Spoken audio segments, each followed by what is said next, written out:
As the camera opens, we see a ship. Its stained white sails billowing in the strong winds. Waves crash against the hull as the sun barely peeks over the horizon at dawn.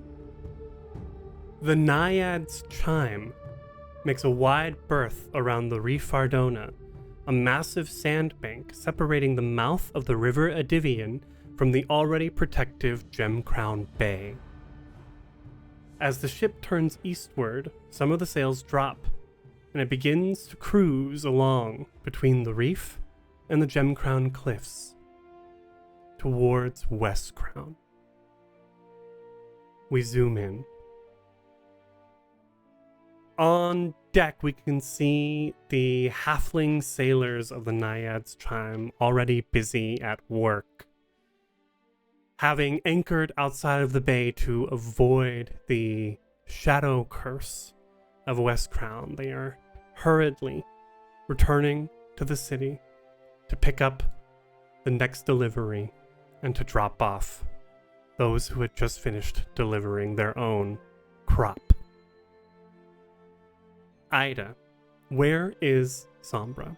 Sombra is likely towards the back of the ship, her arms crossed on the railing and her head sort of looking at the water, aimed at the wake as we're pulling into this godforsaken place again. What does Sombra look like? Sombra is a woman, a femme-presenting person with ashen gray skin, a lithe, long, taut body. She has an undercut, shaved side of her head, and a mop of ombre, white, gray, and black hair shoulder length onto her left side. She is wearing drab, dark, simple linens that are loose, don't restrict her movement at all. Cinched pants with other strips of linen. A bright red belt and a bright yellow sash out of place across her hips. Bandaged wrists and fists. And a messy, stinking, shaggy, old capelet of fur on her shoulders. And her eyes are pupilless, glowing bright orange yellow as the salt spray splashes up. She kind of rubs her eyes, perpetually smudging the eyeliner that is always present on her face and messy looking. Doesn't bother her. She knows she looks good regardless. A halfling is coming your way holding a fresh cup of coffee. Can you tell us what Agim looks like? Agim is a halfling, a mask-presenting person. Agim's pronouns are they, them. Sombra's pronouns are she and they.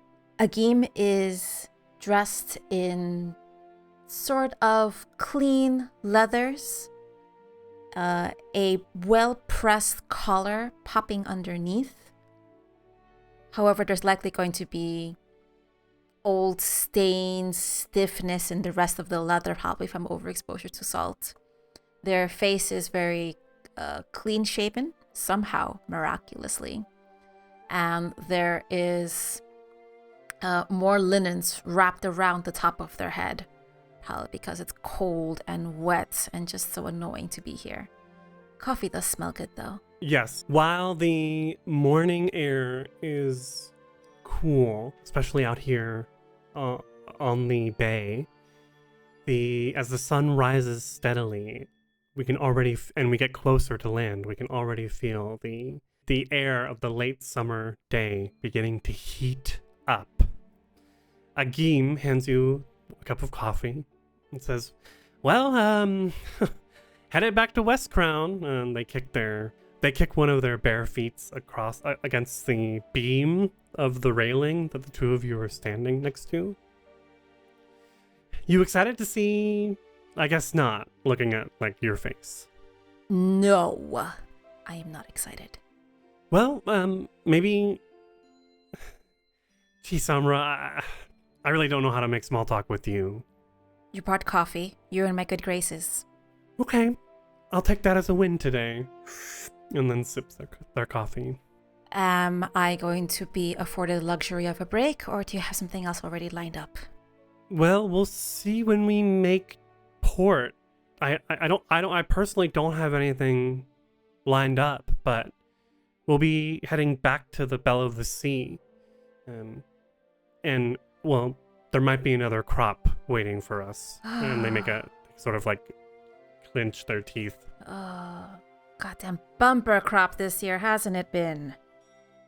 Well, Yes, a good thing. Yes, it's a good thing, I know. Since Ravenel got their independence, House Thrune has made things a little bit, dare one say, nicer in Cheliax? Which means it's that much easier for us to get more halflings out of the country. Yeah, nicer. You know, just sewage in the streets, rampant crime, shadow monsters, tyrants in flaming suits. Nicer. Well, yes, sorry, you were trying to be positive. It's not like in, progressive Rahadoom or cosmopolitan Absalom or even liberal Andoran, but West Crown, I believe in it. And I think it could be a good place one day. You know what? I'll let you be positive on my behalf as well. They nod. And you know what? If we go back to that place I like, first mug of ale is on me. Sounds good. We zoom back out, and we can see as the Naiad's chime enters into the brackish waters of the river Adivian and begins to pick up speed as it heads towards West Crown. While the majority of river traffic heads north along the eastern side of West Crown and around West Crown Island, we can see the Naiad's chime heading towards the western side of the peninsular Rego Spera. The Moorstock River, which meets the more major Adivian here, is often overlooked and used more for smaller ships and personal boats, something that the Bellflower Network takes advantage of. The chime pulls into a small port, and there on the boardwalk, we see the Belle of the Sea, a quaint-looking private pub, which its basement doubles as a hideout or a barn for the Bellflower Network. On the porch of the Belle of the Sea, we can see a young halfling woman, barefoot as befits the halfling culture, wearing a simple white floral patterned linen dress, seated on one of the tables out there. And as soon as the Naiad's chime pulls in, Fiosa, who has light olive-toned tan skin and sort of dark brown hair that is cut into a bob but comes up at the sides, sort of jumps up and waves super big as the chime comes in. And you can see a Geem from the post where Sombra was also like waving back cheerily. Sombra just kind of turns around and raises that shaggy mess closer to her face to obscure the bottom half. We see Agim and Sombra stepping out onto the dock.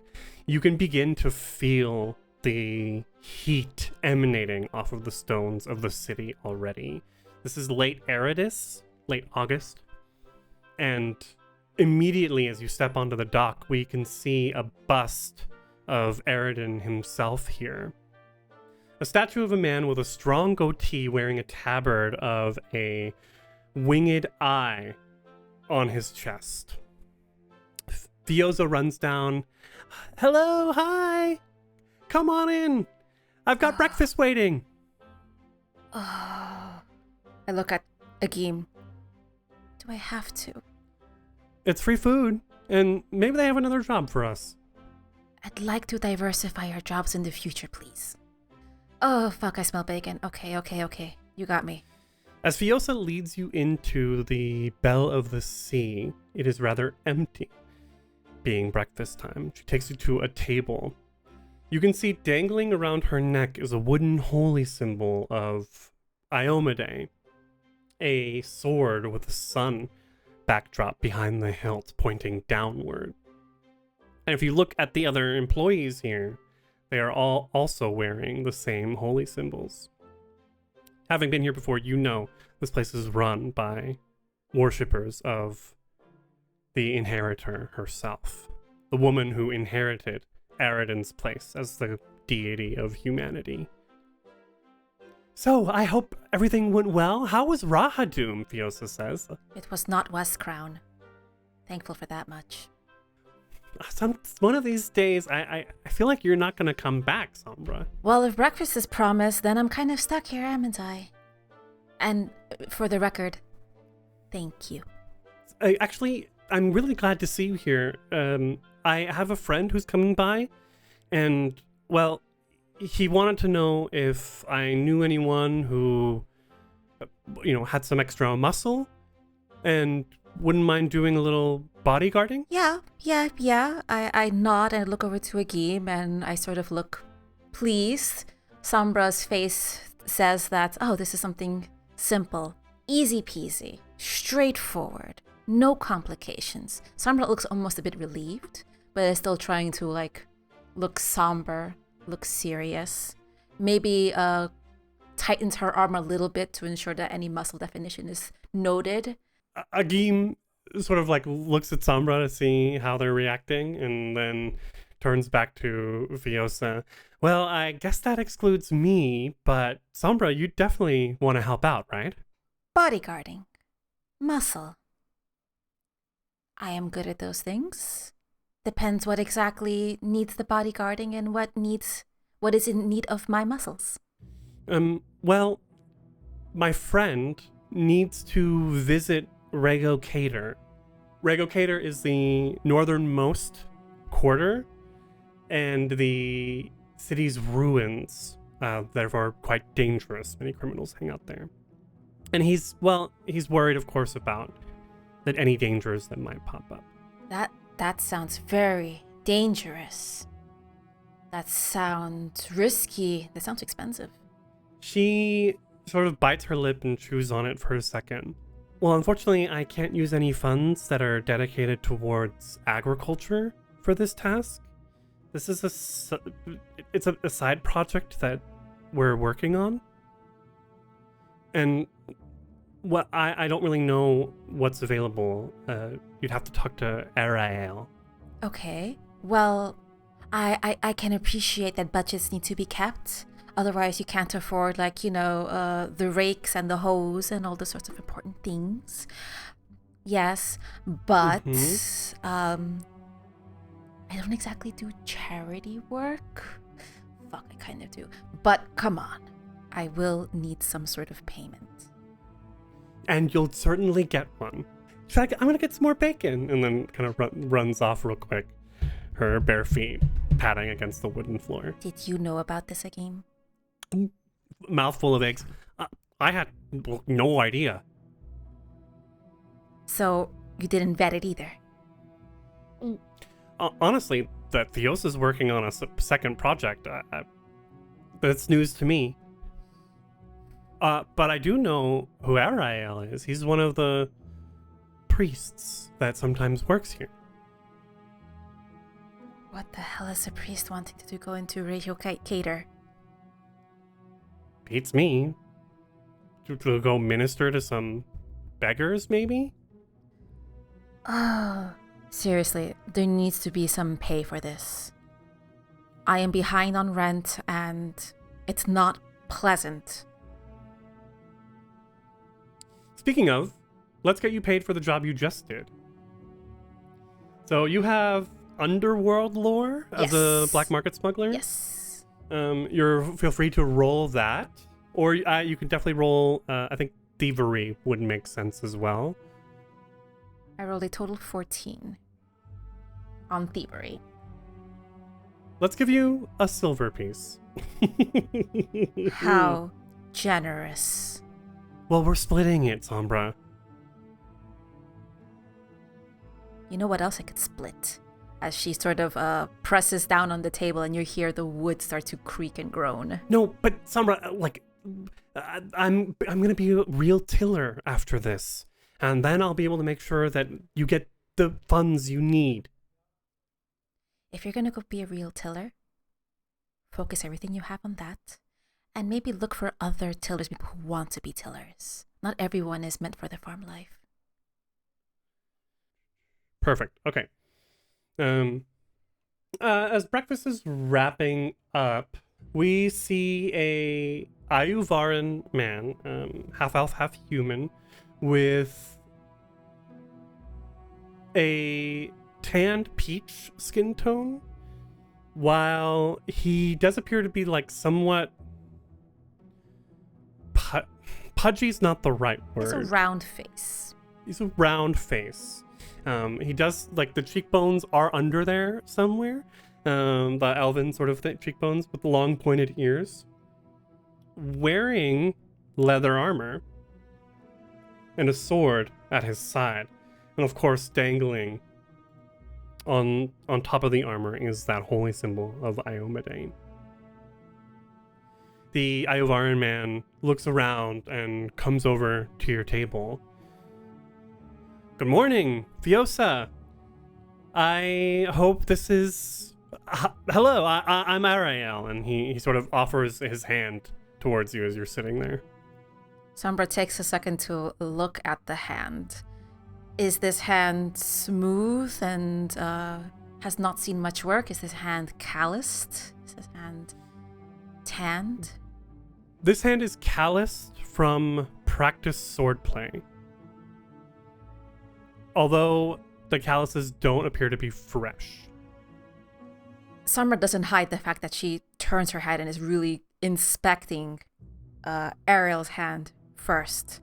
Looks up at his face, cocks her head, and offers hers. Nice to meet you, and you are? Sombra. Is it Fiosa's nodding, smiling? And I'm Agim. And Agim is got more eggs in their mouth somehow, even though like breakfast is almost over. They filled up their plate again. Well, I hope you have some time for us today. Yes, I heard you wanted to go on a walk. A walk would be wonderful. It is a far walk to the other side of the city, but I assure you I will be great company. You're a bit more exceptional company, aren't you? And Sombra turns her head, looks down at the priest's weaponry at his waist. A follower of the Inheritor always knows how to wield a blade. Sure, I mean, we have followers all around us. Not all of them have your hands. I have made it a point to stay practiced, although I admit, as I'm getting older, I don't find myself unsheathing my sword very often. Sounds like you have a respect for discipline, for time. I don't like to have other people fight my battles for me. Excellent. Therefore, if someone is joining you in a fight, you'll also ensure that they are fairly compensated. Yes, absolutely. My assistant, where's Morris? And the door bursts open and this teenage, I think he's about 15, so he's right on the cusp of entering into, I don't know, the beginnings of manhood, I suppose, and comes bursting in. He's much paler than Ariel's, definitely does not get out into the sun as often, with a shaggy mop of dark hair and trying very hard to grow some black peach fuzz on his upper lip. Sorry, Ariel, sorry. Ooh, big yawn. Late night, Morris? Yeah, but don't worry, we're all good to go. We? Hi, I'm Morris. And he puts out a hand towards you. Sombra leans forward and looks at this hand. What kind of hand is being stretched to her? This is not the hand of a warrior or someone who's training to be a warrior, but this is not the hand of a noble's child. This is the hand of someone who most likely grew up as an urchin. I lean forward, make no show that I'm looking at this hand, and I give my hand in return.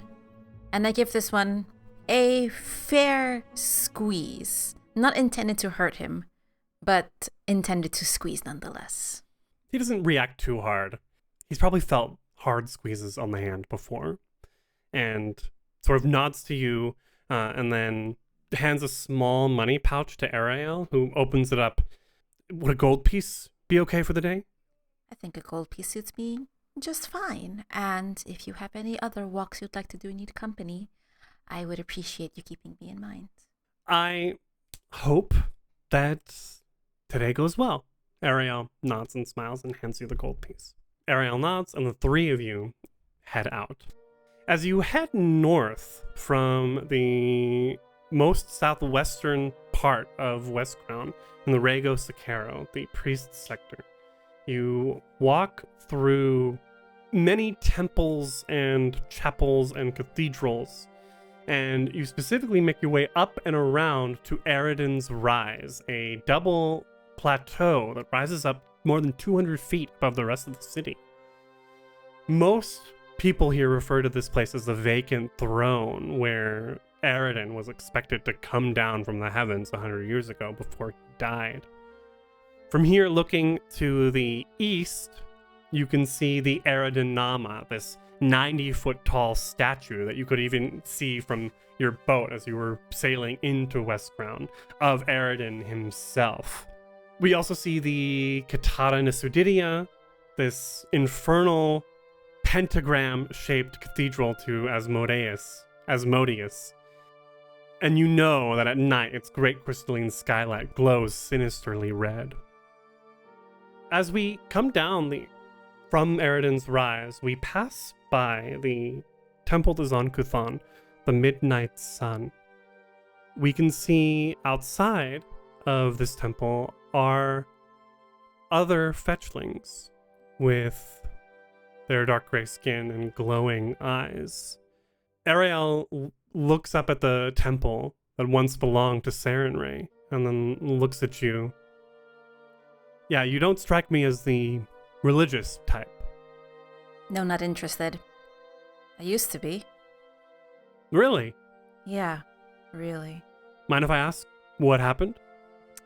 What happened was I saw a bit of the light and got to understand things a little better, instead of simply parroting the things that were told to me when I didn't know any better and was kept from everything I should have known. Well, I commend you. That sounds like a good learning experience. Yeah, it only cost me everything in the end. That can happen. He sort of frowns. I'm sorry for your loss. Thank you. He puts his hands up. I'm not here to convert. Iomade doesn't believe in... stragglers. Iomade is a sword mistress. She's a warrior. She fights for what she believes is right. We're not going around begging people to follow. We're gonna do what needs to be done.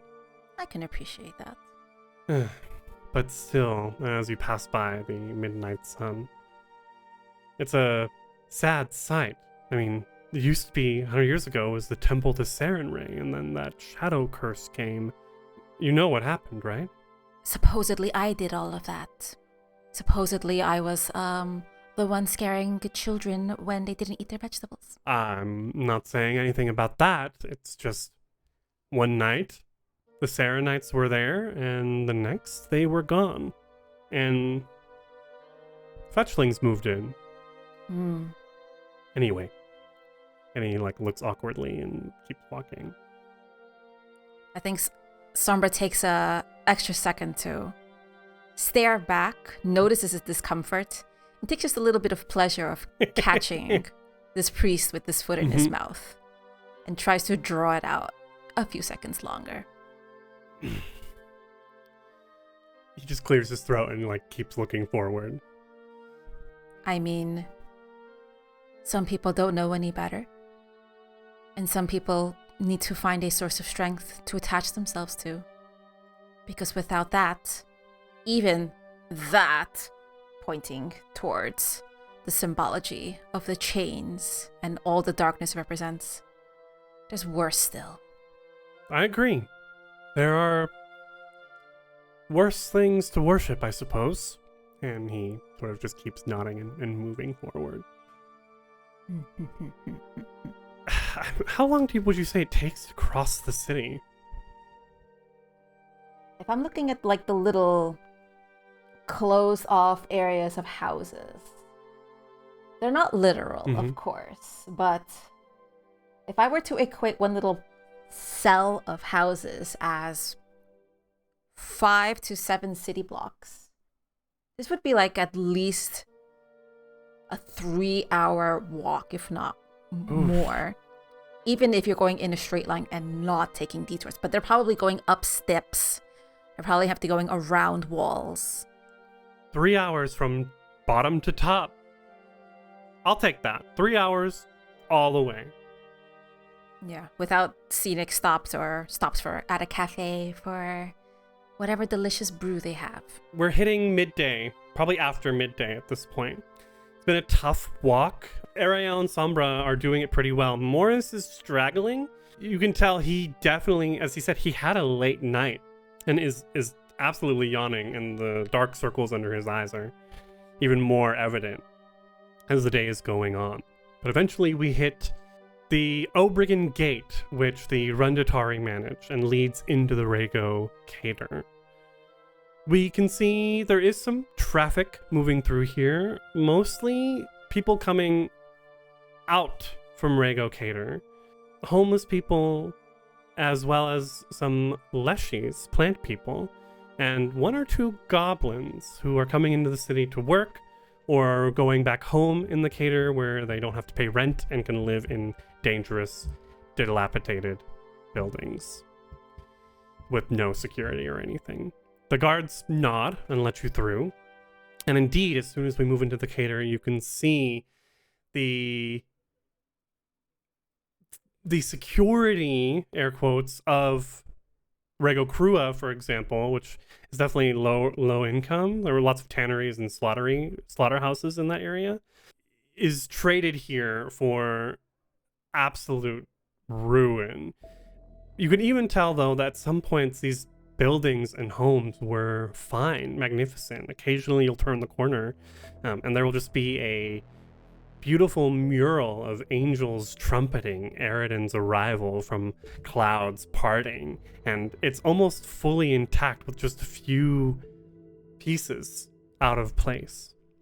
Eventually Ariel turns the corner and leads you into a courtyard of an apartment complex, to put it in a modern sense. And you can immediately tell your senses are going off, that people are here, living here. But these are the unfortunate, helpless people that are forced to live in the Cater, and not the violent criminal aspect that chooses to live in the Cater. Ariel approaches a group of old human men that are sitting on a stoop, smoking cigarettes, roll-ups, or something.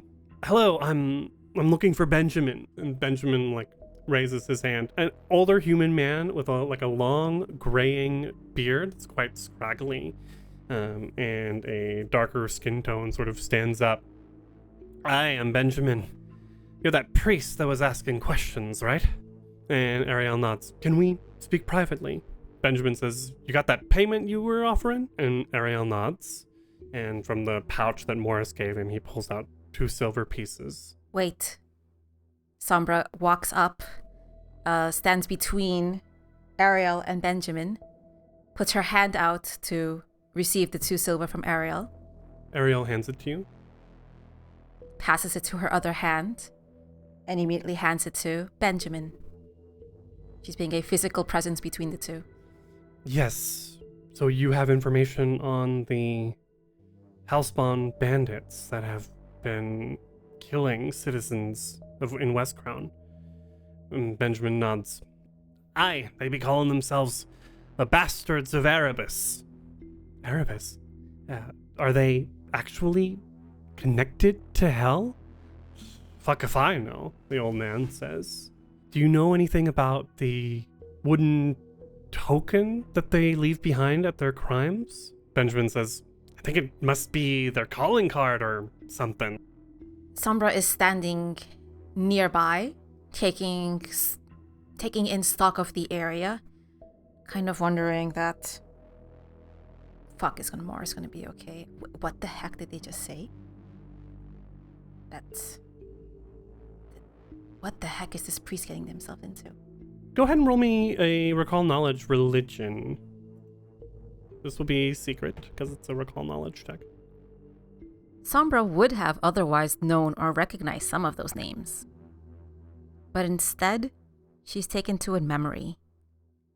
And in her mind, all she hears is the roar of fire, the sound of metal plates from a heavy set of armor. And what would normally be the sweetest, kindest, and most inspiring voice is a blood-curdling scream that suddenly cut off mid-breath, and then silence. The memory abruptly ends, and Sombra is brought back to reality, angry and confused. The Bastards of Erebus, do they have a leader? Aye, they do. They be coming around with this hellspawn man. Got a brand of the pentagram on his forehead, between his horns. Claims to be a priest of the Dark Prince himself, wearing these robes and coming in all intimidating, saying if we don't willingly serve the forces of hell, we'll be forced to labor as, I don't know, some sort of imps or something. We just laugh him off, but his bastards, they definitely have roughed up a few of us here when they're bored. I haven't seen it myself, but I heard around that they've taken over an old temple of Erastiel somewhere here in the Cater. Got lookouts in the clock towers or something. Great. Thank you, Benjamin. This has been quite useful. The priest's name, what was it? Palavine, Benjamin says. And Ariel nods. Well, thank you, Benjamin. If I have any more questions, can I come and see you again? Benjamin sort of looks around. I don't know. Maybe bring a couple more silver next time, eh? Ariel nods. Don't worry, and he takes Benjamin's hand, both of his, and sort of like shakes it. We're gonna make sure that this gets taken care of. And Benjamin looks at him all weird and shrugs. Sombra's jaw would drop at this point, and she just again walks in between them and so almost shoves Benjamin off of Ariel. Benjamin, was it? You make yourselves fucking scarce. I don't care how funny this guy is. You don't laugh at him. You don't give him any reason to remember your face. Make an intimidation check. My purpose is to warn someone, but that's Sombra's countenance. I'll take a hero point. Yeah, go ahead. I rolled a 3. Mm-hmm. And I rolled a total of 19 now. Much better. Benjamin's eyes go wide and the old man nods. No laughter. You didn't hear nothing from me and I never saw you and I'll be going inside now. Probably time for a nap anyway. Lock your doors. Stay away from the windows. Go! And he just kind of runs off. Sombra, Ariel says, like tisks. You. No, I get to. You. What is it you're going after? In the past few weeks, there's been a spree of robberies in the Krua. They've been leaving this token showing a devil's head and profile. They're getting more and more brazen with their night crimes. There's been the last incident resulted in a double murder. And the Datari are doing nothing about it. Of course they're going to do nothing about it. Do you have one of these coins? He nods and show me this coin. He pulls it out and hands it to you, and exactly as he described it, it's a wooden coin that has this devil's head in profile on it. You can tell it's been crudely carved. Is there any script in a language that Sombra would understand? No, it's just the profile. Piece of fucking shit. I'm supposed to leave this behind. Yeah, they can't get away with that.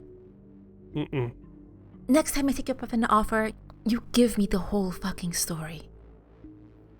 I just needed some accompaniment, just in case. And as soon as he says that, 2 hellspawn women in black leather, like, come around from the corner down the street you're walking, and just sort of stand there with their arms crossed, looking at the 3 of you. Well.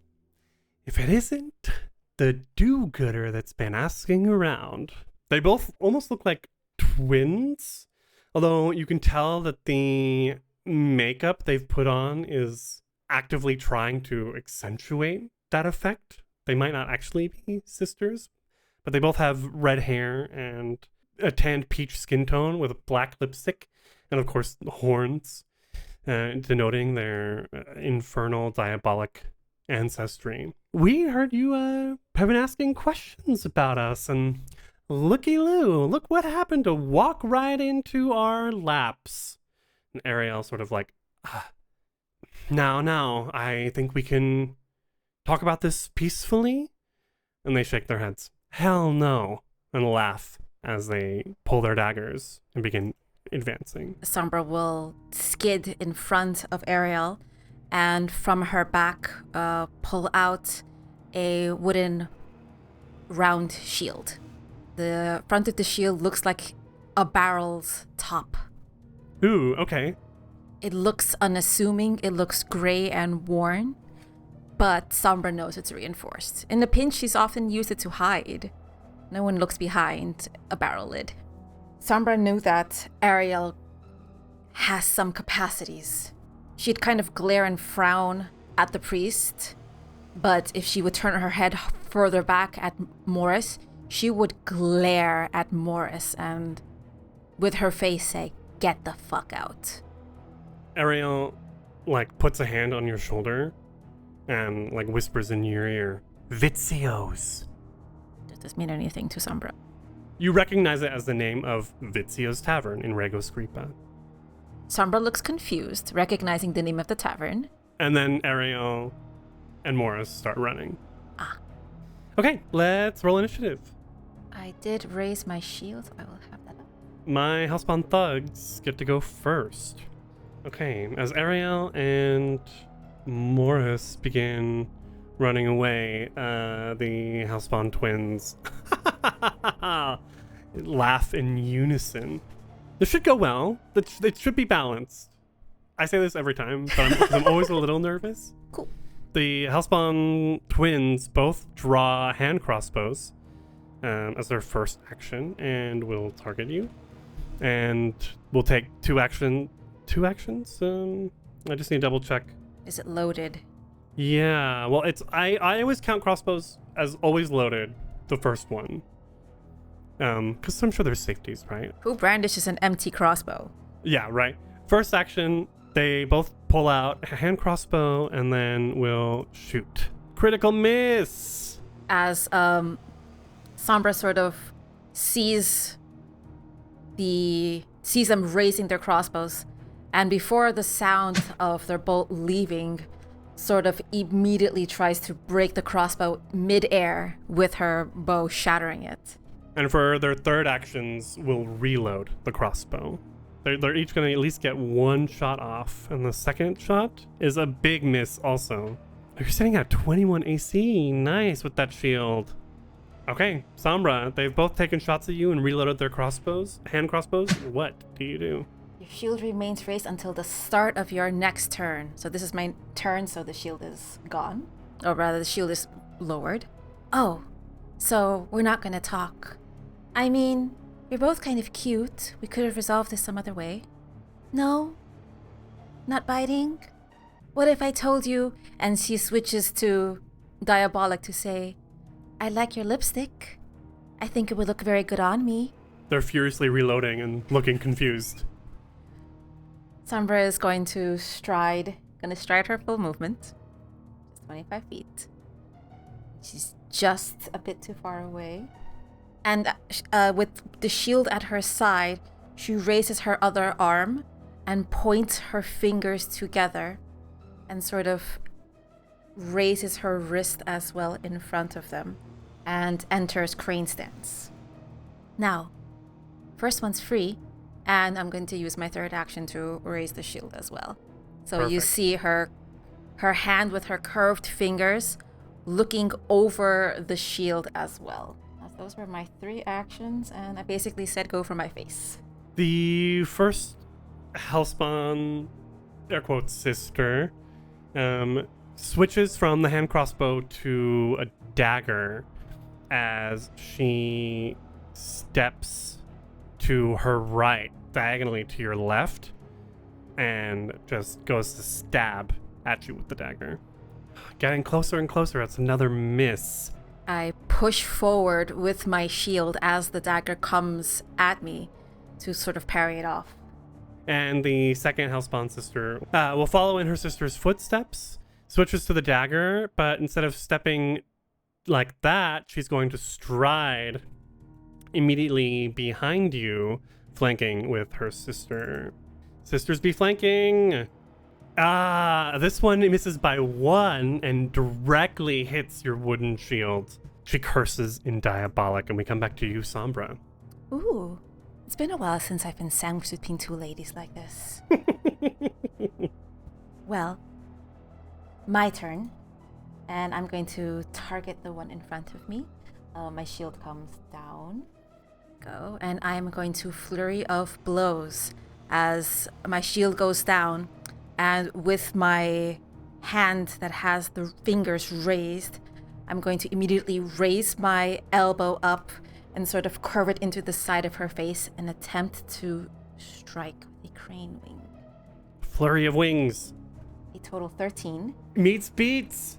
for 3 damage. Okay. As my elbow connects with the side of her face, I'm going to immediately push it down into her shoulder blade for my second attack. 23 total critical hit. Critical! As I sort of do an extra jump upwards to put more weight for a total of 8 damage. Describe your KO, because your attacks do have the non-lethal trait. Sombra's first attack was the sharp end of her elbow to the side of this woman's face. After it connected, it jumps up and immediately slams the point down between her shoulder, watching the woman's knees crumble downward. As the woman falls down, Sombra quickly sweeps their legs, and you hear this satisfying crunch onto the pavement. As Sombra now just sort of swivels her feet around and looks at the remaining sister. Oh, we're going to talk. We're going to talk very slowly. And uses her third and final action to raise her shield. Third action. The first was a flurry of blows. You've got 2 actions left. You are correct. I'm so used to punch being each action. I remember it's one action Because you're monkin'. You know what? I'll retcon what I said. Are you sure you don't want to talk? We can have a nice long talk. No one will ever have to know. I'd like to try to persuade her to talk. Or intimidate, seeing as I beat her partner. Yeah, I think the best you've got to do here is to demoralize. With diplomacy and persuasion, it does require you to... You need time to make an impression. You need a minute of conversation. At which point, you can make a request if they have the friendly or helpful. But an intimidate, you can bully for a minute to do that as well. But we do have the demoralize, which you can give her the frightened condition if it succeeds. If it succeeds. So I would be rolling an intimidation Yes. in that case? All right, I'm not very confident in that, but let's see. Oh no, it was so close to a much better roll. That's a total 4. She growls at you, and you can see fangs sticking out. Fangs? Yeah, infernal fangs sticking out of her mouth.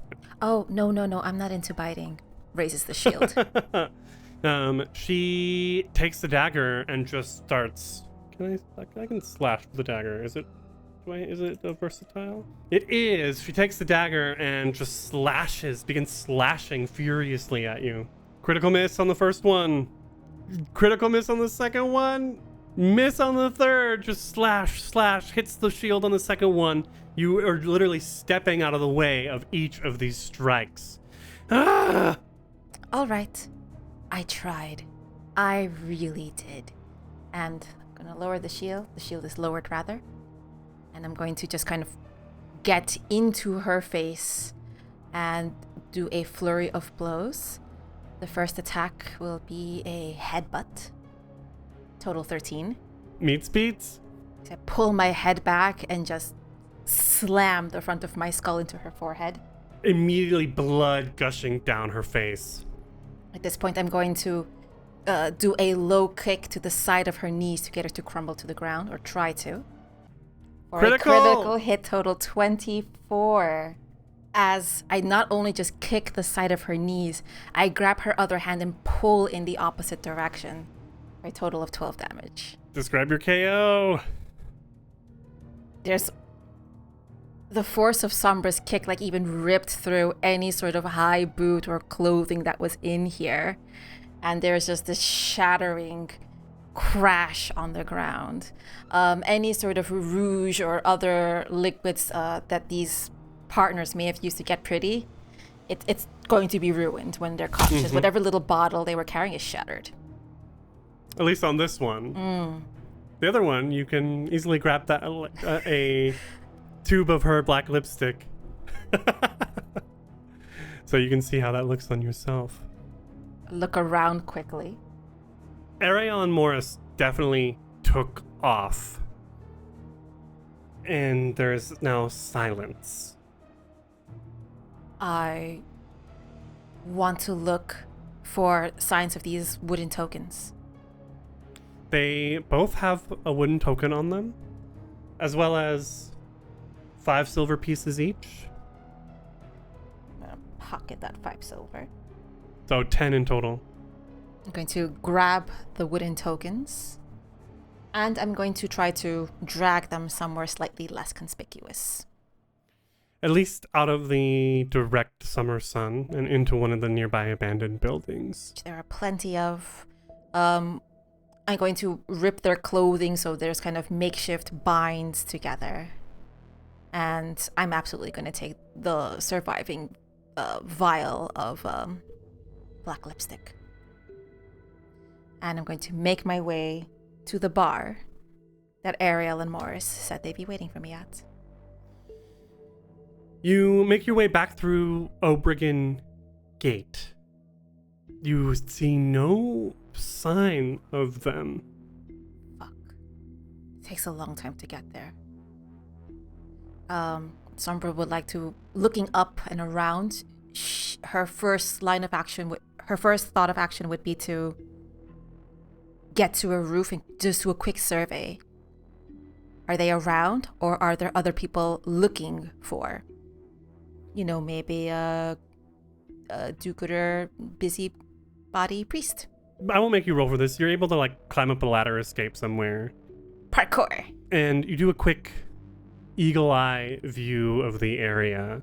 You can see being marched off by a pair of Datari guardsmen, Ariel and Morris.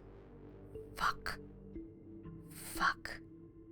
I clock where I try to follow a bit where they've taken. I don't go the whole way. But I recognize I need backup. I need to know if other people knew where Ariel was going. They're not going to beat up a priest. He's connections. Okay, I need to know if anyone else knows what he knows. And I need help. To Vizio's. I wanted to go in a good mood. Now I'm in a bad fucking mood, okay? To Vizio's. And Sombra hurries off to the south in the mid-afternoon light. The hottest part of the day. That's where we'll end our session today. Woo. Oh, the dice were nice to me today.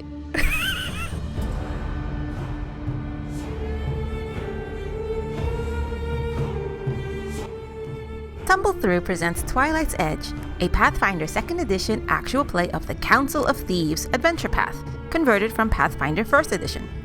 Tumble Through uses trademarks and/or copyrights owned by Paizo Inc. used under Paizo's fan content policy, paizo.com/licenses/fan content. Tumble Through is not published, endorsed, or specifically approved by Paizo. For more information about paizo.com and Paizo products, visit paizo.com.